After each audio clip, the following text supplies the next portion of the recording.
ร้อนเป็นไงนอนนี่เลยลูกเดินไหวไหมเป็นไงเดินไหวไหมเดินไหวไหมเจนที่นี่เจนไปเดินแล้วร้อนเป็นไงเดินไม่ไหวแล้วกินอาหารเนี่ยวัววางอาหารนี่นั่นเลยเลยอันนี้ขวางทางเขาแล้วไหมไปแล้วโอ้นี่รวมแก๊งสุนัขเท่าไหร่รวมแก๊งสุนัขเท่าไหร่วะเจนใจวิ่งไปวิ่งมาระวังรถนะบุญหลวงระวังรถนะเจ้าด่างมานี่ระวังรถนั่นนะระวังรถคนมารถมาเร็วเจนกินตรงนี้เด้อแก๊งสุนัขข้างทางเจอตัวนี้เจออะไรสุนัขเฮ้ยจะแค่นี้โอ้เด็กน้อยนี่เด็กนมน้อยนะนมน้อยสองนมเหรอนมหรือสาว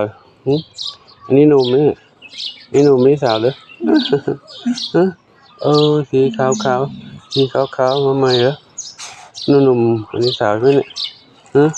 กินอาหารไหมลูกกินกบคุณหลายอยู่ข้างในคุณหลายออกมาไม่ได้ข้างในทำให้คุณหลายออกมาคุณหลายชอบไล่ชอบไล่มอเตอร์ไซค์คุณหลายไม่ได้ออกมาแล้วนี่น้องออกมาข้างนอกน้องกินอาหารกบตัวเองไล่ออกมาไล่กวนเขาน่ะอยู่ข้างนอกก็อยู่เล่นข้างในเล่นกับข้างในนั่นผู้หญิงกับผู้ชายนี่หนุ่มน้อยสาวน้อย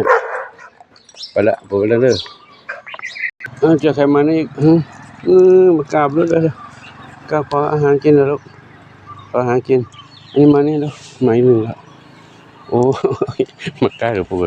เคลียร์จับเลยเหรอมาเคลียร์จับเลยเหรอระวังถนนอยู่ถนนระวังรถนะอันนี้เร็วมาเร็วนี่เร็วนี่วันนี้เจอหลากหลายเลยเท่าไรแล้วเนี่ยมีกี่ตัวแล้วเกิน10 ตัวแล้วเด็กปลอยนี่เกิน10แล้วเนี่ยเจอเจ้าสุนัขรอกินอาหารตลอดทางกินนักแล้วเนี่ย8 9 10แล้วนะยังไม่เห็นอีก2ยังไม่พบมาแล้วกันเขารอหาเนาะอันนี้ถ้าไม่ให้เขาก็มารออยู่นี่เขาเจอเขาได้กินก็มารอกินเส้นทางบิณฑบาตสายทาน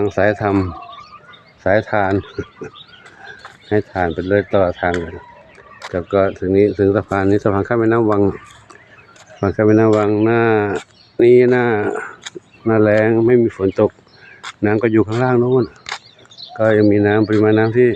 เยอะพอสมควรด้านโน้นเขาเตรียมสถานที่ไว้สำหรับนั่งเล่นคลายร้อนช่วงสงกรานต์กับสำหรับคืนนี้ขอยุติตรงนี้ก่อนเนาะจะเดินทางกลับไปนู่นขออนุโมทนาสาธุกับทุกท่านที่รับชมรับทราบเรื่องราวต่างๆในทุกเช้าในช่วงที่หลวงปู่ออกมารับบิณฑบาตก็จะให้อาหารน้องๆหมาข้างทางไปด้วยเนาะบางครั้งเขาก็วิ่งเล่นกันกลัวเขาเป็นอันตรายเหมือนกันข้ามถนนวิ่งไปวิ่งมาหยอกล้อเล่นกันเพลินไปหน่อยก็ขออนุโมทนาสาธุกับทุกท่านเนาะที่มีความรักความเมตตาต่อสรรพสัตว์ทั้งหลายขออำนวยพรให้ทุกท่านมีความสุขสมปรารถนาทั่วกันทุกคนทุกท่านสาธุ